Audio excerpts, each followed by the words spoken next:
Thank you so much, comrades. Now, Comrade Rugarama and Professor Lenyo, Congo, Rwanda signed a US-mediated peace deal aimed at ending decades of bloody conflicts. The Democratic Republic of Congo and Rwanda on Friday last week, today is Monday, I'm talking about Friday last week, signed a peace deal facilitated by the US. And that's a very huge Pan-African challenge. Exactly. It's a problem. And that's the thing. You see, yes. It's a very serious mistake. And the moment you do not correct your mind, yes, address your mind to the historical fact that that problem, if a problem it is something that you must accommodate. You are not any better Congolese simply because you are not of the same tribal stock as the Banyamulenge. You run a country into problems. This so-called pact is most likely not going to be respected. And how can it be respected? One party is aggrieved. Yes. No, they are not interested. Yes. Now you see, this comes to your point you raised. This is not a pact. This is a stage and a setup. You cannot come and solve a problem in my home without involving me. Roundup with your speaker Andrew Rumba Katusabe, and I have also been privileged this morning again to be joined by two elderly men, my comrades, my senior comrades, both in Pan-Africanism but also by age. Yeah. The first one is Comrade Daniel Garama Karuchiku. 79 years old. You don't have 79. Maybe Professor, if you said that one, I would a little bit doubt. Karuchiku is a civil rights lawyer, but he's also the chairman of the Pan-African movement, the Uganda chapter. Comrade Karuchiku, you're welcome again. Pleasure meeting you, my brother. The second one is Professor William Alenyo. It's been a very long time since he was last on our cameras. He has just been telling us he has been nursing wounds caused to him by a border borders across country. Now this accident, he got it from Arua. But our biggest problem is the menace, the border menace in Kampala. And now when he explains his ordeal from Arua, it shows you that the problem of border is now national. Evenly spread. It is evenly spread. Yes. So Professor has been nursing wounds. Very unfortunate incident that you are aged to be getting an accident that would almost claim your life. But we thank God. We thank Yahweh. Because Yahweh is your God. We thank Yahweh for your life. But you're welcome again. Thank you. Professor Alenyo George William is also an author. He's a human rights lawyer. He's a very, very strong writer and lawyer. And he's a man at one time who told me he was working with Bat Katurebe as a... I was his legal assistant. Legal assistant. When I was a state attorney. He was once a state attorney. Very good. Thank you, Professor, for coming. Professor Comrade Karuchiku, I will begin with you. What made news for you in a Pan-African context globally? Apart from the topic we are going to discuss. First, leave that one, if there is any other. Well, surely there has been in the country our very own His Excellency the President of the Republic of Uganda, General retired Yoweri Kaguta Museveni, picked nomination forms to once again offer himself to the people of the party, first of all, to be elected as their flag bearer, and the chairman, and ultimately to also offer himself to the people of Uganda generally for as the presidency. And across the board, Uganda is going through a political period. We wait to see, because that was done against the tide of political upheavals.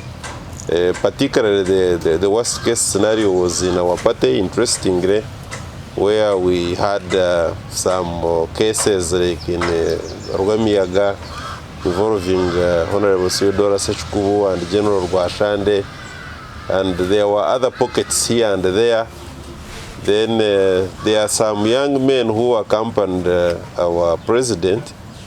I don't think what they did is a reflection of what happens in our party. It is unfortunate. That's what he has been grooming for the last 40 years. That's the very system he has been grooming. Thanks to God that they have showcased him what he has been grooming. I have a different opinion. That's why I brought it up here, because NRM, the few years I have seen it, I don't think that's what it stands for. But of course, in every society, like our popular saying across languages and tribes, even the Bible says that when the children of God came out to express themselves joyfully, then those ones of Satan also accompanied them. They were there. So what happened with... so these youth were those of Satan? Just Satan. And I believe that the powers that be will reign on them. We cannot, NRM by its nature, with a few problems here and there, has not lost the ideological clarity to allow this level of hooliganism. It must be stopped and it must be eliminated. Then, of course, we had the guns go silent, the long-range ballistic intercontinental and maybe and other nature between Israel and Iran, and I want to believe that that should not have even happened. And of course, we have had to witness the media, global media, Sky News, CNN, Al Jazeera, BBC, Fox News, to mention but a few. How can you put the Voice of America among the to mention but a few? The problem, it is the biggest mouthpiece of. The problem is that when you look at when you look at some of the media houses, they only get. For instance, you are aware that Israel stopped media from reporting inside Israel. Almost all media, almost all of them. The few who they allow are the extensions of their own propaganda. And that's why Al Jazeera can never report from West Bank, even Rwanda. West Bank is also now part of Israel. Because ordinarily, West Bank is not Israel. Gaza, that one don't even mention. So I have witnessed, of course, there has been some little progress on Ukraine-Russia war, but like we predicted here, Russia is going to win this one. And generally speaking, you can see that the question in Sudan is on and off, and it's very interesting as to how United Arab Emirates is quite a player in such an equation in Sudan. You wonder when United Arab Emirates also became one of the neo-colonial agitators. Then, so at the end of the day, the world, interestingly, because on the African continent, you remember, some years ago, we had a meeting where the heads of state agreed that the guns should be silent towards the 2020s. But instead we have had the guns increasing the noise on the African continent. Now, that speaks volumes on the globe, because the guns have been shouting even louder, globally speaking, and we are looking, and people, some interesting episodes are that we have got countries which take pride in starting wars. I reached the point and asked myself as to why the entire world should not come out very aggressively and condemn what Israel did, simply because you suspect that somebody is making a nuclear bomb, then you go there, you see, they started off some time back when the president of Iran died. Iran realized who must have masterminded that death, but they kept quiet because they wanted to provoke a war. Israel wanted to provoke a war. They kept quiet. They said, let's wait for them. When they saw that Iran was keeping its peace, they were the same. They went and started bombing them, thinking that they were little boys. What the reply they got must have sent them into senses. Khamenei, the supreme leader, has told them that that was 5%. Yeah, we have won the war. According to the projections, I believe we are going to go into it. So, but I can say, according to the projections of Israel, what they desired to achieve in that war probably was a replica of what they did. Was it 1960 what? The 5 days? 67. The 5 days war? 6-day war. A 6 days war? Yes. So they thought that the entire Middle East, and particularly Iran, was that weak that they could, in 12 days or even less, they could just complete it. But the kind of reply which they got, because Israel is not the type, at least we are not used to it, doing that they can be simply told that now stop, have some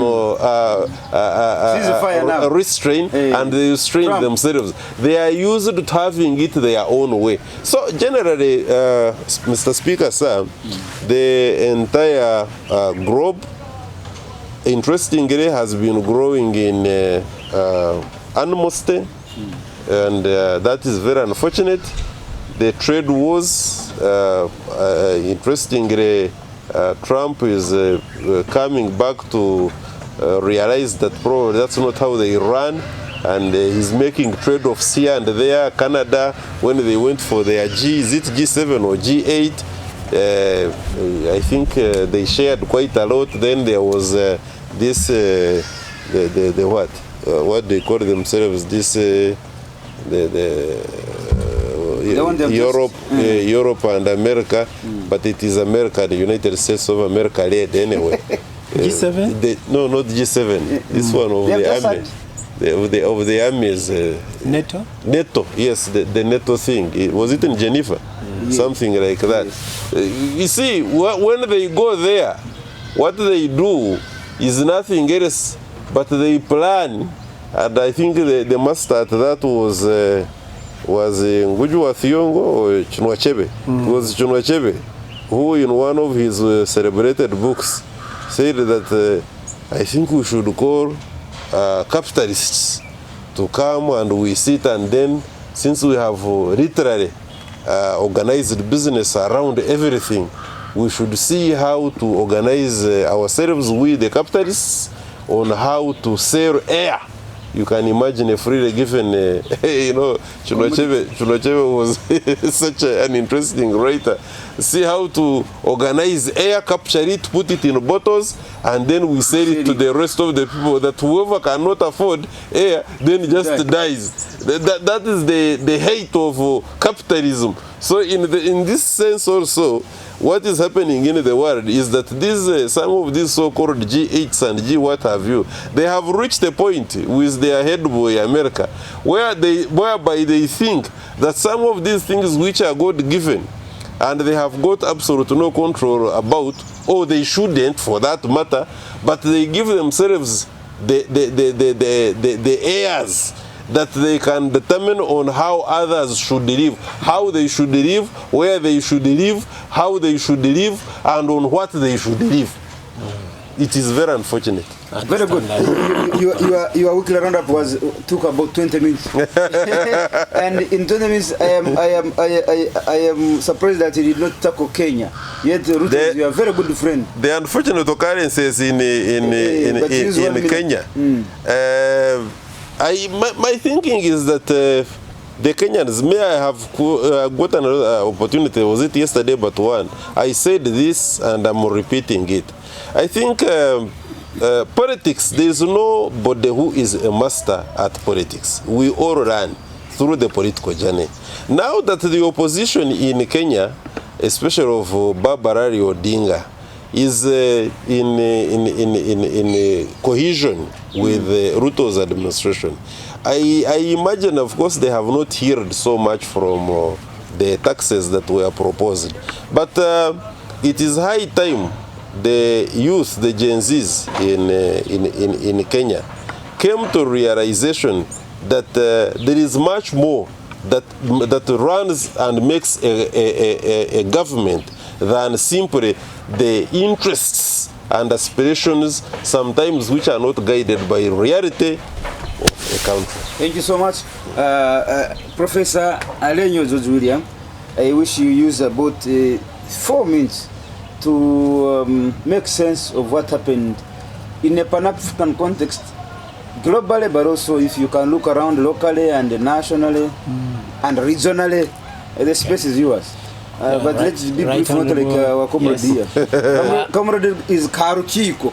You know what that means? It's linguistic. 5 minutes is enough for me because this is my first time to handle it this way. I didn't even know what to say. Globally, start globally. Because what I'm going to comment on nationally is also close to the global.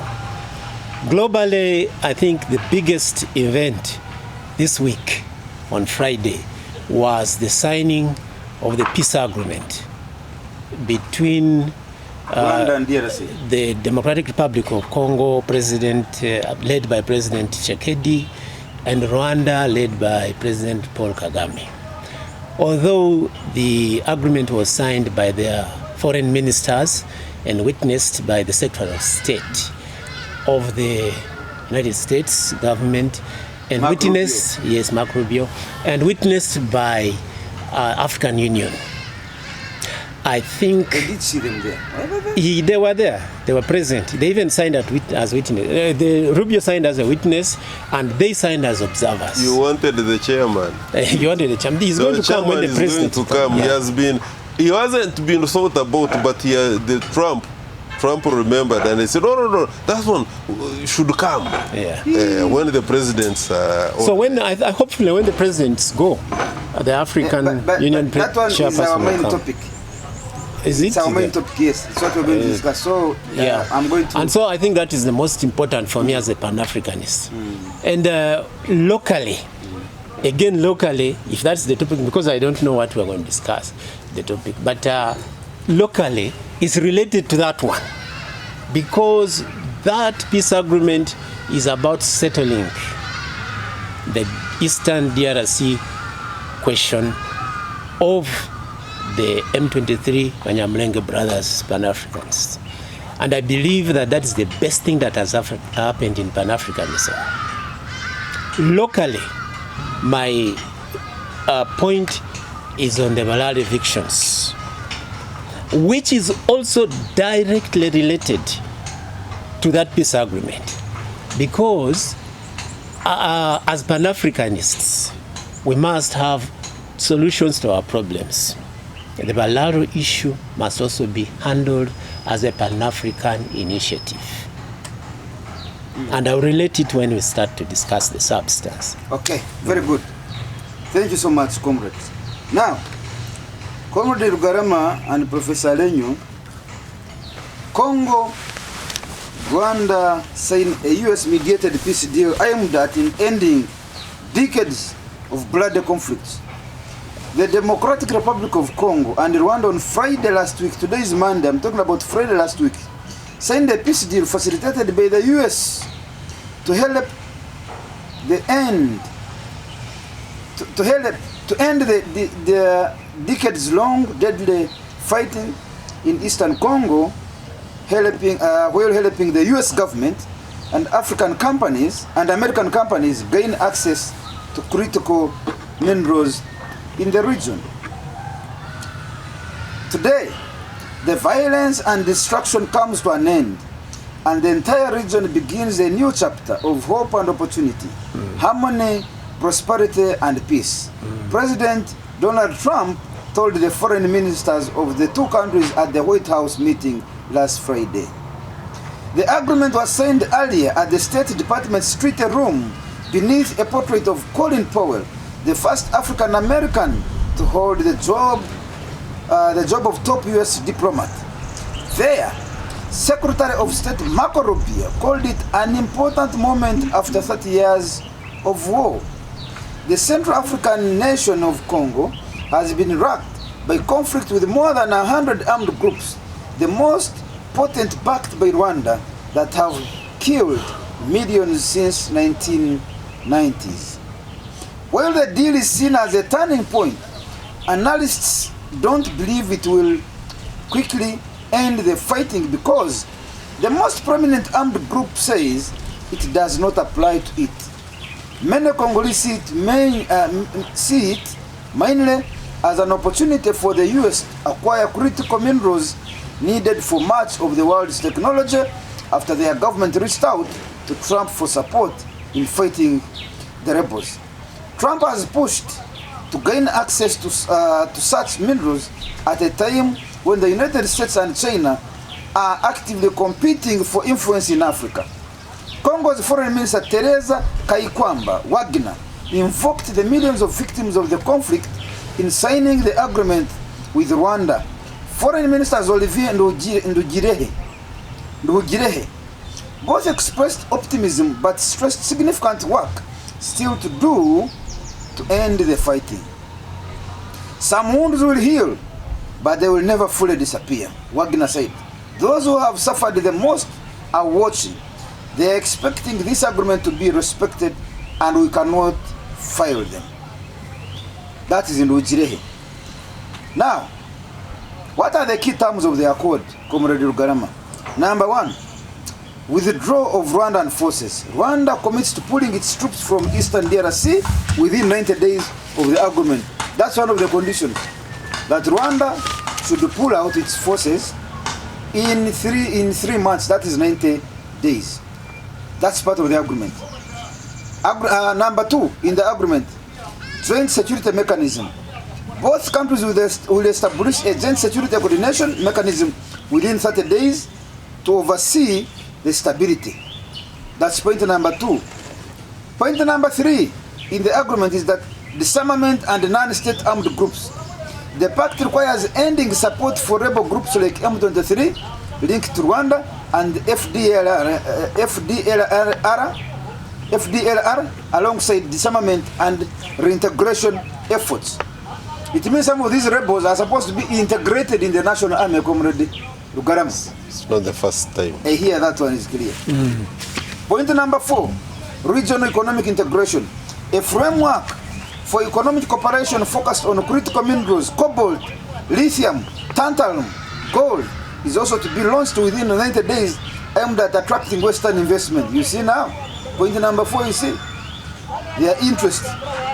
A framework for economic cooperation focused on critical minerals. Underline that one. Professor Lenyu, underline that one. A framework for economic cooperation focused on critical minerals, that is cobalt, lithium, tantalum, and gold, is also to be launched within 90 days. Number five. Number five, and I think this will be my last one. We have got very bored thieves. Their primary objective, that should have been number one. And they make it number four. To confuse you. But even then, they are bored. The US, together with Qatar, now listen to this one. The US, together with Qatar and the African Union, will oversee implementation with very severe penalties invoked if agreement is violated. Listen to this one. Qatar is now acting as the prefect on behalf of America. The US, together with Qatar and the African Union, Trump had even forgotten to come and... That is even vague. What are you saying? African Union, do we have a stand by force? That they will oversee the implementation and with very severe penalties invoked if the agreement is violated. I end there. Lord, these it's are a very wonderful summary. I wish we have your I don't know how we could get it right, Honorable. Let me send them to you. You have really summarized it in a very wonderful way. Well, thank you very much, Professor. Brings out the spirit of Pan-African. Let me send it to you. I'm going to send it to you. Meanwhile, just share on the I want to begin with the. I should begin with the Comrade Barama Karuzi. Yes. Give us a starting point. You see, it was actually Chinwachebe again. Yes, who said that it's an Igbo proverb that any contribution that a kinsman makes to achieve peace within a community, however weak the contribution may be, is a welcome idea. Our problem is not that people should not give contributions to realizing peace in the DRC. That's not our problem.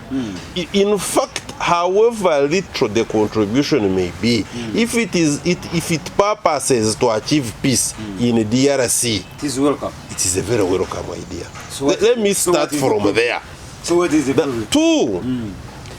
Because I was listening to His Excellency Donald Trump when they were signing this, and I was seeing the drama which was around the fanfare around there and how they interpreted the whole thing, bringing some black lady that the honorary accredited, and she was taking pride in that. That was so important. I am the honorary African journalist for CNN, accredited, for White House, and she was even given some airtime to talk, praising Trump, that the matter was brought before Biden and Biden didn't give it attention. But you see, when you must answer the question of Congo and now DRC, you must historize it.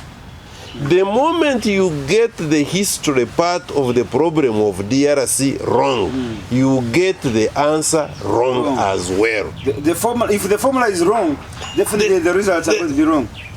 What is the problem? The formula in this of DRC? Is the history. Absolutely. The formula is the history. What is the problem of DRC now and then Congo? Or Congo Zaire, or whatever they used to call it, that has been changing names, I think 3 times now, until the current one, Democratic Republic of Congo. I wonder if you don't add the democratic, whether it is any less a democratic or otherwise. Therefore, permit me latitude to just go a little bit into the history of Congo for us to be able to see as to whether the problem has now been answered in this, is it the Washington Peace Accord or whatever they call it? The White House Peace Accord. Even Trump joked that it should be called Trump Peace Accord or something like that. You can imagine the kind of joke that people, really. And he reduced this to 30 years, that this is the 30 years. Permit me look at it this way, that the troubles of now Democratic Republic of Congo, in my opinion, and those who have tried to analyze the problem, started a little bit way back when, and I'm not saying that even before the entry of the white man, there were no problems in the current day Democratic Republic of Congo. Because Africa, like any other community, which was divided under chiefdoms, kingdoms, and whatever other political arrangement you want to look at, had within themselves their own political, economic, and social challenges. But the fact that there was such a man at the entry, at the helm of colonialism, called Leopold II, who was actually the king of Belgium. He came and carved out himself a territory the entire Congo. He carved it out, and it was his personal entity. He was the one who was responsible. That the men he used to send who were enforcing the collection of rubber are those who would not be able to collect enough quota of the rubber that would be demanded of them. As a way of punishment, their private parts, you will forgive my language, but there is no any better way for me to put it than to say it the way it is. They used to cut their penises and they would parade them. That these are men who had failed to That's so brutal. get this. It was as crude as that. You expected those people to be any better? They have not tried. Even now, they are as brutal as that because they do things which are even worse. And there are those who are now maybe godly enough in the sense that they do not hide. There are those who hide, but there are these ones who come out openly and they show who they are actually.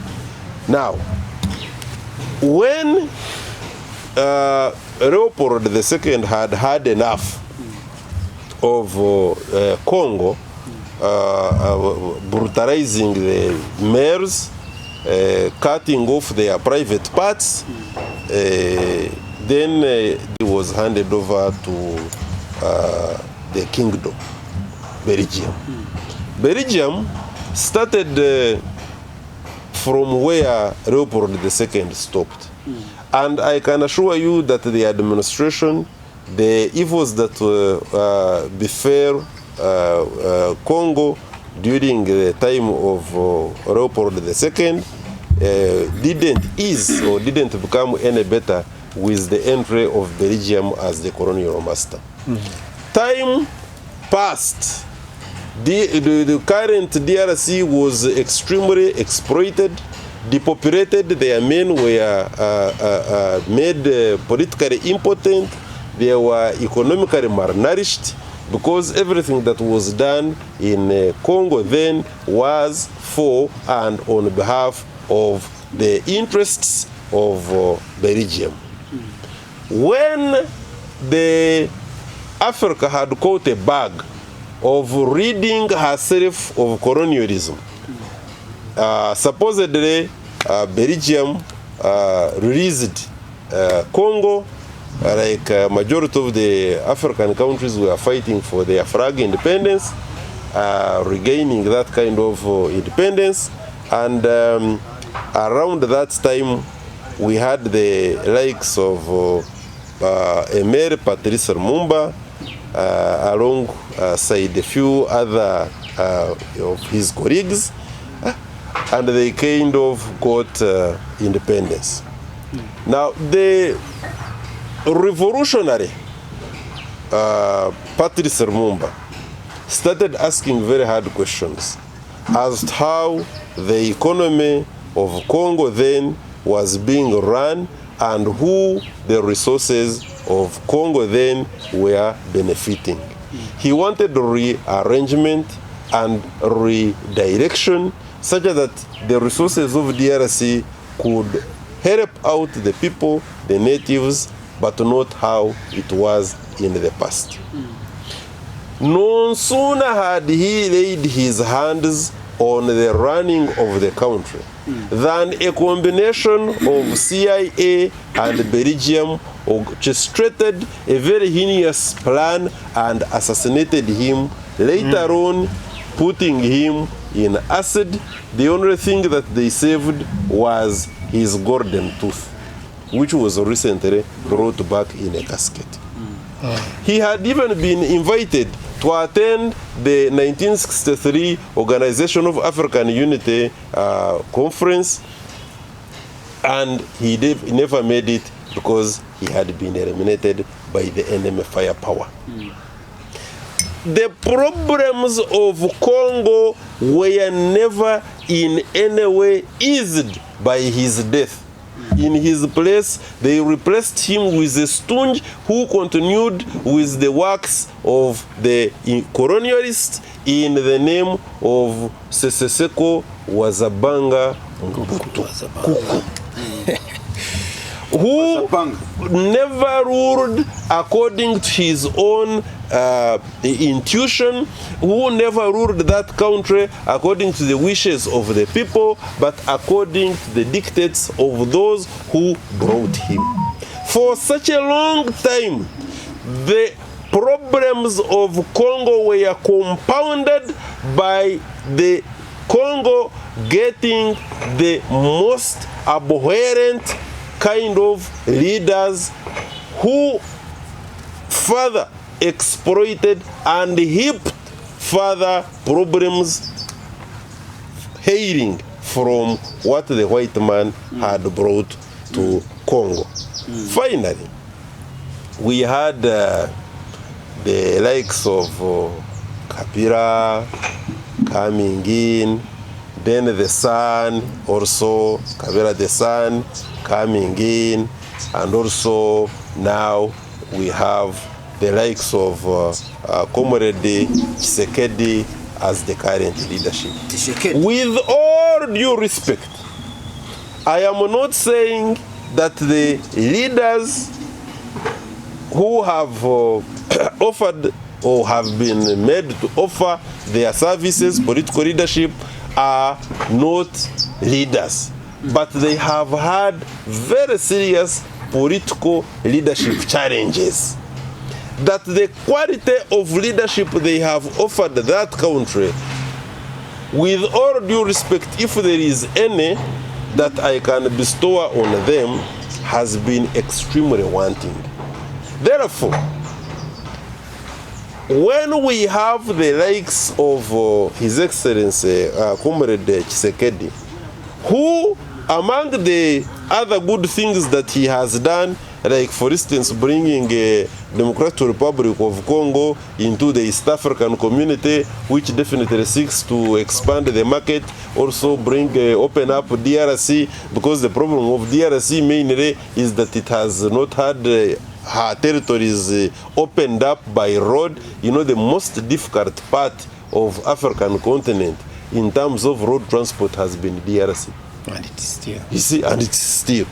Therefore, of course, that one is also on top of what this time around, again, not this time around, again, Chinua Achebe has written on Nigeria. He says, what is the problem of Nigeria? And it is leadership. The problem of Democratic Republic of Congo, which can as well be spread to Africa and elsewhere, by the way, is leadership. And leadership in the sense that when we had breathed a sigh of relief in the coming in of Patrice Emery Lumumba, he was killed, and we continued on the trajectory of problems after problems for the Democratic Republic of Congo.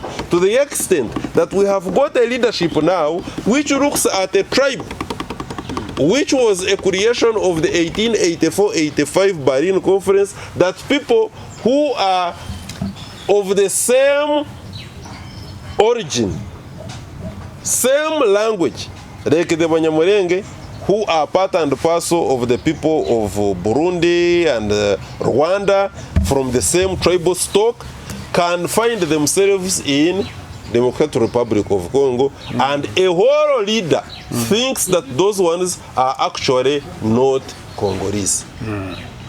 And that's a very huge Pan-African challenge. Exactly. It's a problem. And that's the thing. You see, yes. It's a very serious mistake. And the moment you do not correct your mind, yes, address your mind to the historical fact that that problem, if a problem it is something that you must accommodate. You are not any better Congolese simply because you are not of the same tribal stock as the Banyamulenge. You run a country into problems. Therefore, in my opinion, as I conclude here, I am skeptical that in this, you call it Washington? The White House Pact. Which Trump wanted to rename the Trump Pact. From what we have observed, I am not so sure that there is something fundamentally different from what previously, what has been offered by MONUC, what has been for ages offered by MONUSCO for a very long time, that the United Nations puts in a lot of money in the so-called peacekeeping missions in those two institutions, in those two groups for a very long time. Arguably the most expensive keeping mission is in Congo, and all they have managed to do is to enable the stealing of the natural resources, the fermenting of tribal sentiments, the creation of a multitude of rebel outfits, to the extent, therefore, that in my opinion, I think America, having realized that the mineral rights over Ukraine are not coming in so fast, and dwindling, competing with Russia, they are now trying to imperialistically grab whatever they can come across. And no wonder that even their so-called hidden agenda was exhibited in their resolution number 4, that the mineral rights in lithium, they failed to say rare minerals, gold, will very quickly be written. Who, therefore, like I asked, is the guarantor of this peace pact? And they even dare say that consequences, when people are fighting for their existence, you know what we call existential threat. When we are talking about Banyamulenge, who threatened to be wiped out on the accusation that they are not Congolese. It doesn't matter whether a peace accord is written under the bed of His Excellency Trump, or in the comfort of the Oval Office, or it is written in air on the moon. As long as a people who manifestly are affected by the happenings within that region, their fears are not addressed, there is no pact that will work by whoever writes it, by whatever ink it is written on whatever paper it is written, that is going to help out the situation. I would wish that this pact works, but it can only work when the regional members of the East African community, the regional members that are nearby of COMESA, is it COMESA and yes, COMESA, are involved. They are part and parcel, not to be invited as second-rate citizens. And SADC. And SADC, yes. Like the chairperson of the African Union was simply remembered, and it was the correspondent, or the CNN correspondent, who reminded Trump that he has been such an important integral part of the peace talks, that he should also have an opportunity of being invited to come to the White House when the ceremony of signing is being done. As long as the problems of Africa are not properly being addressed and solved by the Africans themselves, by whom the bad situation affects directly, it will take a very long time, if it ever happens, for that problem to be corrected. I so submit. Before you so submit, Comrade Rugarama, the history you have elaborated, and I want you to respond to this in 2 minutes, don't go far. The history you have elaborated stretches far back beyond 30 years that they are explaining here. By far. Yes. Yes. That's number one. I realize from your submission. Number two, the central point of the so-called Trump White House pact seems to be centered around minerals. Just like their pact with the Ukraine was recently. You remember what Trump was trying to do with the Zelensky. Yes. Eh? Then when he failed, he said, now your problem should be discussed with Russia directly, with Putin. Discuss with Putin. Just like they have been trying to do with Somalia. Minerals. That's where their primary objective is. Yes, we shall talk about the type of minerals. I wanted you to explain. Trump is talking about 30-year-old problem. You are here talking about over 60 years old problem. Do you think this pact solves the problem? Let me repeat this by saying that I think Trump either has allowed himself to be duped, or he himself knows that he's not solving a problem, and he is pretending with his counterparts to solve a problem in order to show the entire world that Russia, China, please, DRC is a no-go area. This is an area of influence. We have recolonized it, because remember, I have told you that a combination of CIA and Belgium are the ones that assassinated Emir Patrice Lumumba and recaptured Congo for purposes of exploitation. From that time, it is America that created MONUSCO and MONUSCO, the so-called peacekeeping missions in the DRC, and they have been exploiting that country for a very long time. It is even a mockery for the so-called International Criminal Court that went and judged that Uganda had exploited Congo. Uganda, do we have capacity to exploit that country? Yeah. Moreover, can we even steal from our brothers? Did you steal? We never. I said this and I'm saying it again. There is no African country with the capacity to exploit another African country. And of all countries, Uganda does not have a capacity to exploit the DRC the way America has the capacity to exploit the DRC. Besides, we cannot steal from your very own. What is in Congo is Uganda's. What is in Uganda is Congo's. This is the same resources. They are the same people. The only person who can steal from us is the one who is not of us. And the one who is not of us is America, is France, is Europe, but not Africa. Africa, we cannot steal from our own. We want to make DRC a pharmaceutical hub, as it was agreed when we were entering into 1963 Organization of African Unity Conference. We want to open up the road network. We are very busy. UPDF was given a contract according to the agreement between Uganda and the DRC to open up some roads in the DRC. How can we be the same people that are stealing the raw materials from DRC? What I am concluding on, therefore, on this issue is that Trump either has allowed himself or deliberately knows that what he is doing is simply to scare away other worthy competitors, like they were in Venezuela, such that the rest of the world can see that now America has re-established herself in DRC.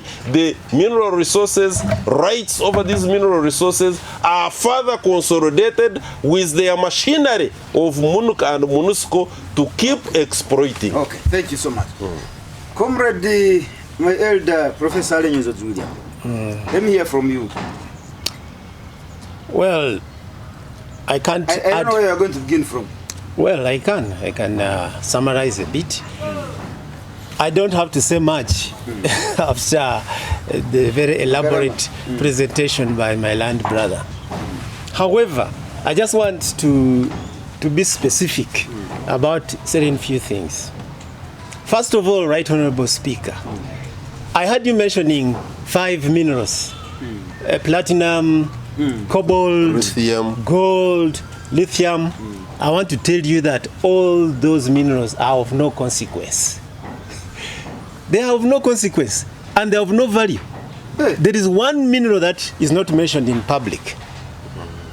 One mineral which is not mentioned in public and which is sought after by USA. Which is the most important? Most important, sought most expensive. by USA, sought by France and China.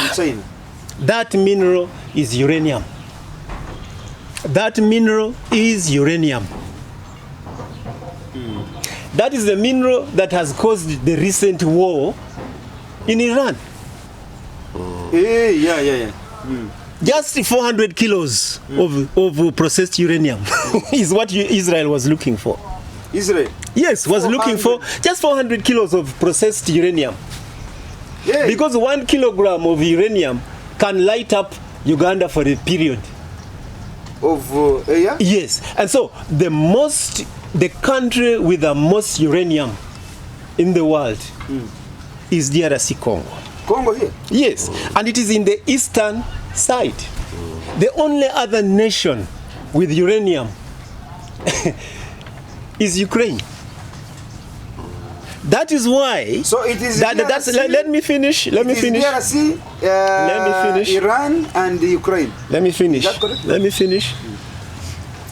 Iran actually does not have that mineral there, but I will bring in the connection. Uranium in commercial quantity is in eastern DRC. Uranium in commercial and military quantity is available in Ukraine. That's why you must remember that when Russia was still USSR, the biggest nuclear plant of the USSR was in Ukraine. That's correct. Why? The uranium. So why is Trump talking about mineral deal with Ukraine? Uranium. And they're not saying it in their reports. They're not talking about it. Even you when you are reading the minerals, I told you those minerals are useless. The mineral to concern yourself about is uranium. I've written my book. I know you're a good writer. Yes. Yes. This uranium has always caused change of government.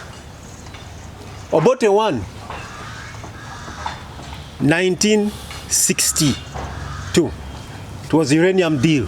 Whereas the parliament was debating gold, manyawat, uranium deal.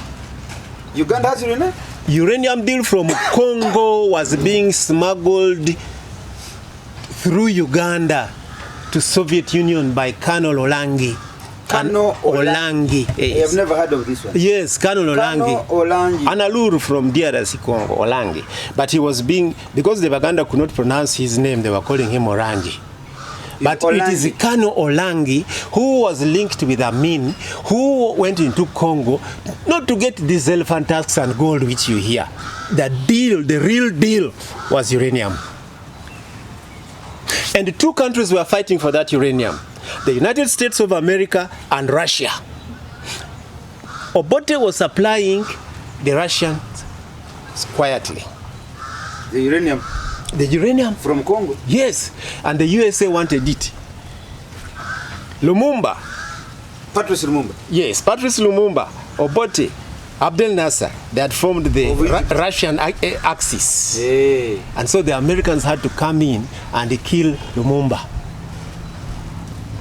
And the first president of Uganda, by the way, was not supposed to be Obote. It was supposed to be Kale Kalekezi. Kale Kaihura's father, hey, John Kalekezi. Yes. Hey. Still. We awarded that man as a Pan-African. Yes. And he was shot. Kalekezi? Kalekezi was shot. The father of Kale Kaihura. Yes. He was also John Kalekezi. He was shot Egypt. In which country did I tell you? Egypt. No. His plane was shot over the country I told you, where there was uranium. DRC? No, in Europe. Ukraine. Yes. Kalekezi's father's plane. In Europe. The father's plane was shot over the skies of Ukraine. Check your history. He died from Ukraine? Yes, their plane was shot over the skies of Ukraine. The father of General Kale Kaihura? Yes. His plane was shot where in Ukraine? Yes. Trading in uranium? No. Hey. They had left Cairo as students, Pan-Africanists, going to settle an issue of some hostage in Russia. before they could reach, they were shot over Ukrainian territory. The US Army is already part of USSR axis. So uranium has always caused change of government. What is the war in Mali about? Uranium. Once Mali withdrew the uranium rights of France, it is only about 3 years for France to go into total darkness, because the plants, electric plants of France depend on uranium from Mali. Even their alternative in Kazakhstan also. Exactly. So the mineral that USA wants from DRC Congo is uranium. And I want to touch a bit about the Belgian-American syndicate. Do you remember, Right Honorable Speaker, when we spoke at the Pan-African Pyramid at Fairway Hotel, and I told you that every 40 years there is a change, a cycle of change in the politics of Rwanda. I remember that day you were equating it to Rwanda. And I can equate it to Rwanda now in this agreement. Every time that Belgium and USA support a side in the Tutsi game, there is a change of government. As we speak now, are you aware that 400 Belgian soldiers have already landed in eastern DRC a few months ago? Yes. You repeat. Yes. 400 Belgian soldiers, combat ready, with aircrafts and artillery, entered DRC Congo a few months ago. We don't know this. You know, if you don't know, Google. Journalists. He knows. Yes. He knows. Yes. To do what? Now, to be ready and for there was instructions. To be ready for that war, I've told you. And how does Where this? is EAC? Where is African Union? The Bible says, "My people perish because of lack of knowledge." People don't have knowledge. The problem, people don't seek knowledge. What is the role of EAC? Now let me come. This is a discussion, Right Honorable Speaker, that needs to have a panel. Him, me, and 3 others have about 3 hours. We discuss this matter. Because these 90 days the Americans are talking of in this agreement are 90 days to war. Hey. I've told you 400. Wait. 400 Belgian soldiers are in Eastern They are aware, information professor, they are aware that this so-called pact is most likely not going to be respected. And how can it be respected? One party is aggrieved. Yes. No. They are not interested. Yes. Now you see, this comes to your point you raised. This is not a pact. This is a stage and a setup. You cannot come and solve a problem in my home without involving me.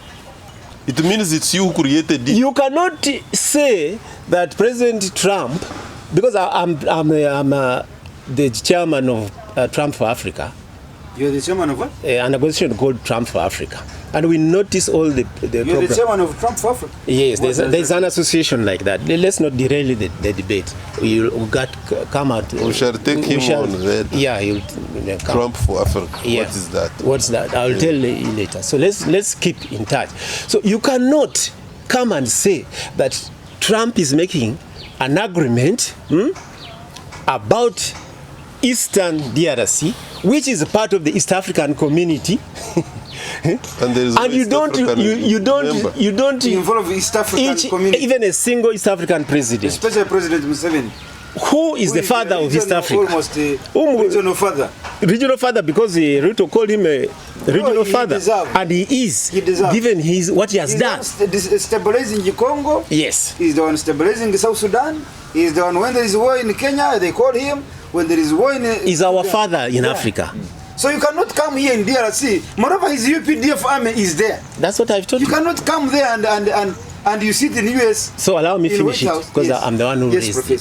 So that's why I've told you. I respect your argument. Yes, that's why I've told you that any agreement here in this region without President Museveni as the guarantor, and that's why my comrade was asking, who is the guarantor of the agreement? No. what do you call it? You're both lawyers. What do you call it? Friend. Huh? Land friend.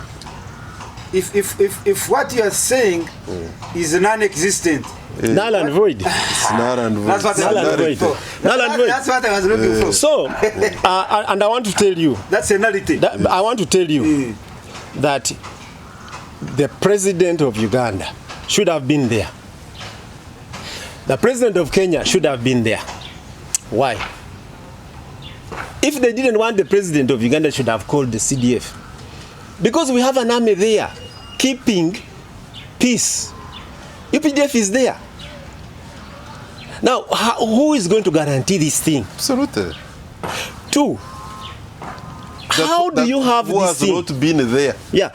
How do you handle this thing without ratification?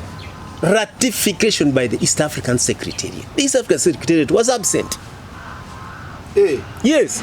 the East African Secretariat was absent at that agreement. So where is the agreement going to be deposited? Disregard of our institutions. Yes, I have a master's in international law, and I know that there is no way you can have an international agreement without a depository.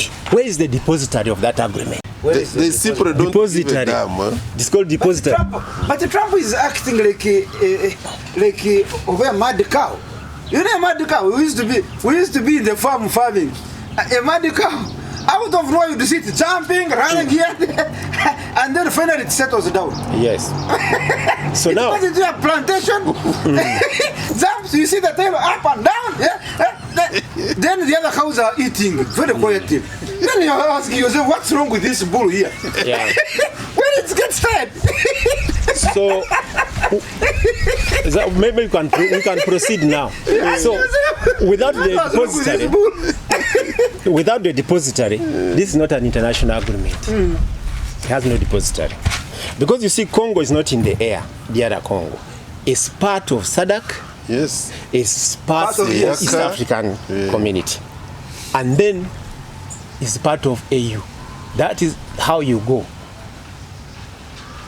Now, when you see the Belgians linking with the USA, they have gone back to Berlin. Berlin Conference? Yes, which is 1885. They have gone back to Berlin and they're enforcing it. And I like it because it shows the Museveni and Kagame. We have been telling them in Pan-African debates. You check my debates. Yes. Don't you remember when I said that if Museveni and Kagame, President Museveni and President Kagame, do not have a conference to undo Berlin 1985 and unify Uganda, Rwanda as one country, there is going to be a time when it is too late. If they don't hurry, it is now too late, because if they don't hurry the East African Federation and we pass this 2025, because 2025 is 140 years since Berlin 1885. Now, 40-year mark. A century and 40 years. 40 years is spiritual. Now, what has happened? What has happened, Comrade Garama? Europe has collapsed. That's a given. It's given. There is no and everybody doesn't see it, but Europe as a continent is over. The economy is over. A country like France, is left with 3 years to shut it down. Hey, yes. 1 to 3 years. 3 years. Because their stock of uranium, which they got from Mali, is over. And Mali has closed the mines. And they don't have the entire Sahel. Yes, and they don't have where to get uranium. Now. You know, the richest country in Africa is Congo in minerals. The mineral wealth of Congo is 4 times the mineral wealth of China. That gives you the picture. So, France, 3 years is over. And once they don't have what to hit their country, because France's problem is they will die of coldness. One of the reasons why the price of coffee is increasing in the world is because of that coldness. You know, you have been to Europe. Every European wakes up in the morning craving for a cup of coffee. If there's to warm up. That is a culture. They have to rush for a cup of coffee or tea. Because uranium is running out. Europe is over. Coal, they can now do. So now, these European countries have gone back to the drawing board of 1885. Berlin Conference. France trying to say, we used to have a territory here. Where is it? We want Mali. We want to come back. Which is very difficult. But now Mali and Taure has kicked them out. And Burkina Faso are awake. They are not allowing them back. Yeah. Now, DRC Congo is a French francophone, but then the Belgians say no, it is francophone, but originally ours Belgium. That's why the 400 Belgian soldiers are ready to fight physically. They have landed. They landed. Yeah, you check your. They landed. They landed. Where they landed although is they will be beaten badly. Where they landed is who's the M23 or the no the government side. They have landed on government side.